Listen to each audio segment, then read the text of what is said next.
Saiu perto, aperta. Isso. Saiu perto.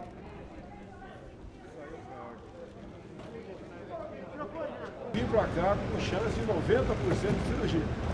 Talvez a viagem, talvez estar com legada da ambulância, talvez o milagre de Deus, que eu acredito em Deus. O quadro se evoluiu de um dia para o outro. E foi uma constante evolução, de modo que 2 dias depois foi descartada a possibilidade de cirurgia. Bem, mas tive que me submeter a uma dieta, fiz o que tinha que ser feito, o resultado do doutor Marcinho. Queria ir embora desde o primeiro dia, fui deixado embora. E espero daqui uns 10 dias estar comendo aí um churrasquinho de costela, comendo qualquer negócio. O resto, a luta continua, o Brasil está aí, temos aí muita coisa para resolver.